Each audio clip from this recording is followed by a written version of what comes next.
আমরা একটা মিউজিক কাটলাম, একটা স্লো মোশন ভাব আসছে।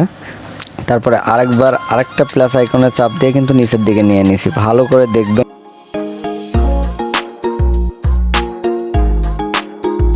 আজকের এই ভিডিওতে থাকছে যা যা স্লো মোশন থাকবে, মিউজিক কিভাবে সঠিক নিয়মে কোন জায়গার থেকে কাটলে বেশি ভালো লাগবে। আমরা একটা মিউজিক কাটলাম, কেটে আমি এই সাইড একটু বাদ দিয়ে দিব এবং ভলিউম বাড়িয়ে দেখব যে কি অবস্থা। অবিচার করলে আমার প্রতি করেছিলাম তোমার। সো দেখতে পাচ্ছেন আমার এখান থেকে কিন্তু ভিডিওটা আসলে মেলে নাই। তো আমাকে এখন কি করতে হবে, তো আমি আবার ব্যাক যাব। ব্যাক যাওয়ার পরে আমি আবার এই জিনিসটাকে সুন্দরভাবে আমার যেই জায়গার থেকে ফুটেজটা সুন্দর হয় আমি সেই জায়গার থেকে রাখবো। তো আমার ফুটেজটা লাগবে এই জায়গার থেকে। ভালো করে খেয়াল করে দেখবেন, আমাদের মিউজিকটা কিন্তু এই জায়গার থেকে কেটে দিয়ে আমরা এটা ভলিউম বাড়িয়ে দেব, তাতে আমাদের মিউজিকটা দেখতে এবং ভিডিওটা আরও প্রফেশনাল লাগবে।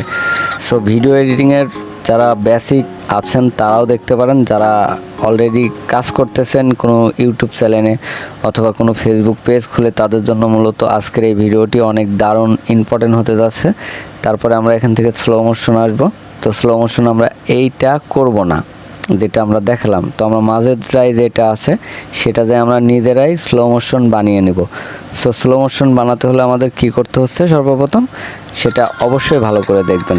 আমরা একটা ভিডিওকে এই মিউজিকের সাথে মিলাবো। এখন এই মিউজিকের সাথে মিলানোর জন্য আমাকে যা যা করতে হয় আমি তাই করব। সো আমার যদি কোনো কিছু নিতে প্রয়োজন হয় তাহলে আমি এই যে প্লাস আইকন দেখতে পাচ্ছেন, এই প্লাস আইকনে আমি টিপ দিলে আমি নতুন করে আরেকটা জেনারেট করতে পারবো। সো আমি একটা অলরেডি টান দিলাম, দেখি কি অবস্থা হয়।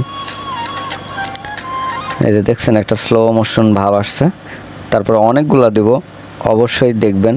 তারপরে আমি একটা প্লাস আইকনের টিপ দিয়ে আমি আরেকটা নিলাম, নেওয়ার পরে আমি সেটাকে একটু উপরের দিকে তুলে দিচ্ছি। তারপরে আরেকবার দেখে নেব যে কাজটা কেমন হলো। তারপরে আরেকবার আরেকটা প্লাস আইকনে চাপ দিয়ে কিন্তু নিচের দিকে নিয়ে নিছি। ভালো করে দেখবেন গাইস, আজকে এইটা দেখলে আপনার মিউজিক কিভাবে মিলাতে হয়, মিউজিক কিভাবে ব্যবহার করতে হয় সব কিছু এভরিথিং শিখে যাবেন। তো আমরা সমান সমান করে দিলাম, দেওয়ার পরে আমরা একটু হালকা টেনে দিই, দেখি তারপরে আর একটু কোন জায়গাতে শ্যুটটা নিলে ভালো হয়। তো আমাদের প্রথমের দিকে একটু টান ভালো দিলে ভালো হতো, মানে একটু রানিং থাকলে ভালো হতো। তো আমরা সেটার জন্য কি করব, আমরা এই যে মাঝের দিকে দেখতে পাচ্ছেন এইটাকে ধরে, এই যে দেখতে পাচ্ছেন, হ্যাঁ এখান থেকে ধরে আমরা এটা টেনে নিলাম বাস। সো ভিডিও এডিটিংয়ের এই যে জিনিসটা দেখলেন এটা কিন্তু অনেক একটা ইম্পর্টেন্ট জিনিস, যেটা মিউজিক যারা ব্যবহার করে ছোট ছোট ফেসবুকের জন্য শর্ট ভিডিও তৈরি করেন তাদের জন্য কিন্তু এই এডিটিংটা হতে পারে একদম দারুণ একটা এডিটিং। এই ধরনের এডিটিং আমি এর আগেও অনেক মেসেজ পেয়েছি এবং আমাদের কমেন্ট বক্সে কমেন্ট পেয়েছি, যার কারণে আমি আজকের এই ভিডিওটি নিয়ে আসলাম আমার পুরনো দর্শকের জন্য।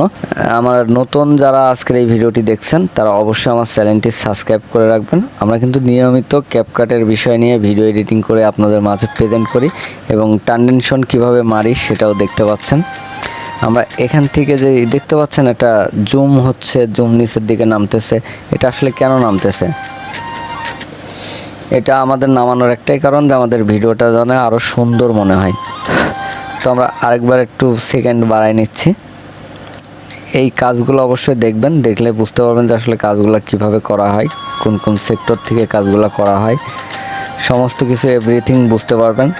তারপরে আপনি এখান থেকে ভালো করে দেখে নেবেন। আপনার চাইলে কিন্তু বিটের পরে আপনি ফেলায় কাজ করতে পারেন। তো আমি আরেকটা বিট এখান থেকে নিব, তার জন্য আরেকবার কেটে নিচ্ছি। কেটে নেওয়ার পর সেমভাবে আরেকটা ট্রানজিশন আমি এখানে যোগ করব। আমি যোগ করতেছি, দেখেন আমি একটা নিই। সো আমার এটা ভালো লাগলো না, আমি একটা অ্যানিমেশন করি। ওকে, সো এই যে অ্যানিমেশন দেখতেছেন, অ্যানিমেশনে চাপ দিলাম, দেওয়ার পর আমি এখান থেকে একটা জুম আউট এমন কিছু নিব, যার কারণে আমি আপনাদের একটু দেখাই।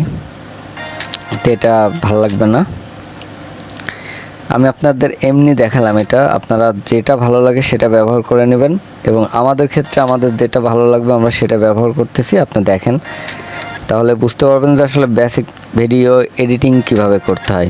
ভিডিও এডিটিংয়ের মধ্যেই সব কিছু। ওকে, তো আমরা এটা দিয়ে দিলাম। তারপরে আমরা এদিকে একটু ভালো করে চেক করে নিব। আমি নিঃস্ব, জানলে জানুক পুরা বিশ্ব, অবিচার করলে আমার প্রতি করেছিলাম তোমার কি ক্ষতি। বুঝতে পারছেন গাইস কিভাবে মোটামুটি একটা অ্যাডজাস্ট হয়েছে। ওয়াও, এখানে কিন্তু দেখছেন একটা বাড়ি খাইছে কি সুন্দর করে। সো আমরা এখান থেকে একটু ভলিউমটা বাড়িয়ে দিই। মিথ্যা প্রেমে আমি নিঃস্ব, জানলে জানুক পুরা। ভলিউমটা কেন বাড়িয়ে দিলাম? মিউজিকের সাথে যাতে অ্যাড ভালো হয় এবং অ্যাডজাস্টফুল হয়, বুঝছেন? তো ওকে, জানলে জানুক পুরা বিশ্ব, অবিচার করলে আমার প্রতি। গাইস, ভিডিও এডিটিংটা বারবার দেখার চেষ্টা করবেন। ভিডিও এডিটিংটা বারবার দেখলে আপনাদের নলেজটা আরও ভালো কার্যকর হবে এবং আপনাদের ফুটেজ মিলাতে এবং এডিটিং টুলস মানে মাথার মধ্যে ঢোকাতে অনেক ইজি হবে। তো আমাদের বাদ বাকি কাজটুক শেষ, আমরা এটুক বাদ দিয়ে দিই। আমাদের এই মিউজিকের মাথা টোকাল লাগবে না, আমাদের যেইটুক নেওয়ার আমরা নিয়ে নিছি।